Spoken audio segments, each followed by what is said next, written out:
राजस्थान में सरपंचों का कार्यकाल खत्म होने के बाद उन्हें प्रशासक के रूप में लगाया गया, जिसके बाद अब सरपंचों ने मुख्यमंत्री भजनलाल शर्मा का अभिनंदन किया। मानसरोवर में पंचायती राज सशक्तिकरण अभिनंदन समारोह हुआ, जिसमें प्रदेश भर के सरपंच शामिल हुए।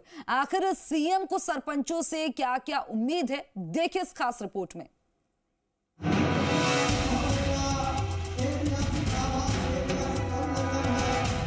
सीएम को मंच पर सम्मानित करते आभार जताते ये है प्रदेश के सरपंच, जिन्हें हाल ही में सरकार ने कार्यकाल पूरा होने के बाद प्रशासक के तौर पर नियुक्त किया है, जिसके बाद गांव की सरकार ने प्रदेश के मुखिया का अभिनंदन किया है। अभिनंदन इसलिए भी जरूरी था क्योंकि गांव की सरकार के मुखिया जिस प्रदेश के मुखिया का अभिनंदन कर रहे थे वो कभी सरपंच थे। सरपंचों ने 51 किलो की माला पहनाकर सीएम का आभार जताया। पंचायती राज सशक्तिकरण अभिनंदन समारोह में सीएम भजनलाल शर्मा ने कहा कि उनके मन में आज ये विश्वास पैदा हो रहा है कि पंडित दीनदयाल जी ने गांव के लिए जो सपना देखा था, अगर सरपंच ऐसे ही जागरूक रहे तो वो दिन दूर नहीं कि गांव का विकास और तेजी से आगे बढ़ेगा। हमने पिछला बजट दिया था, हमने ये नहीं देखा कि यहाँ हमारा विधायक है कि वहाँ हमारा विधायक है। हमने हमारी राजस्थान के 8 करोड़ जनता के विकास को ध्यान में रखते हुए लगातार हमने 200 विधानसभाओं में काम देने की बात की है। कोई भी विधानसभा ऐसी नहीं होगी, क्योंकि हमें देखा है, पहले हमने देखा है सरकार को इस तरह से देती थी। यहां मेरा विधायक है, अरे जनता किसकी है? जनता तो हमारे राजस्थान की है, वो गरीब हमारे राजस्थान का है, वो किसान हमारे राजस्थान का है, जो सड़क पर चलता है, जिसको पानी की आवश्यकता है, जिसको बिजली की आवश्यकता है। और अभी हमने कहा है कि हम राजस्थान की 8 करोड़ जनता के लिए काम करते हैं।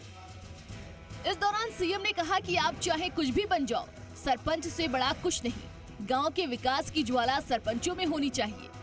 सरपंच की इच्छा शक्ति हो तो कोई भी इन्हें काम करने से नहीं रोक सकता।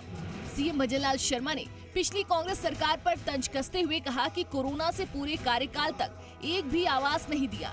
हमारी सरकार 4 लाख से ज्यादा परिवारों को आवास देगी। हमने 200 विधानसभाओं में लगातार हमने बजट दिया, एक भी ऐसी विधानसभा नहीं होगी जिसमें हमने बजट नहीं दिया होगा। हर 200 विधानसभा में बजट दिया। और अब भी मैं कहना चाहता हूं, जहां हमें आवश्यकता लगेगी, जहां हमें ऐसा लगेगा इस विधानसभा में यह आवश्यकता है, हमारी सरकार राजस्थान की 8 करोड़ जनता के लिए काम करती है। गरीब जो अंतिम पंक्ति में हमारा किसान मजदूर खड़ा है, उसके लिए हमारी सरकार काम करती है, हम जानते हैं। इस दौरान पंचायती राज मंत्री मदन दिलावर ने कहा कि सरपंच गांव की सरकार की प्रथम पीढ़ी है, लिहाजा वो सरकार की योजनाओं को जनता तक पहुंचाएं। साथ ही उन्होंने प्रशासन को सरपंचों से गुहार लगाई कि वो सुनिश्चित करे कि गांव साफ सुथरा रहे। और राजस्थान में जितने खाद्य सुरक्षा के पात्र लोग हैं और प्रधानमंत्री आवास योजना के जो छूटे हुए पात्र लोग हैं, वो सब आपको बधाई दे रहे हैं और दुआएं दे रहे हैं, क्योंकि उनके काफी वर्षों से जो उनको इंतजार था, तो उनका इंतजार खत्म हुआ। अब सब लोग इन सरपंच गणों के माध्यम से, प्रशासक गणों के माध्यम से उस पोर्टल पर अपना आवेदन लोड करेंगे, ताकि उनको खाद्य सुरक्षा का लाभ भी मिल सके और प्रधानमंत्री आवास योजना का लाभ भी मिल सके।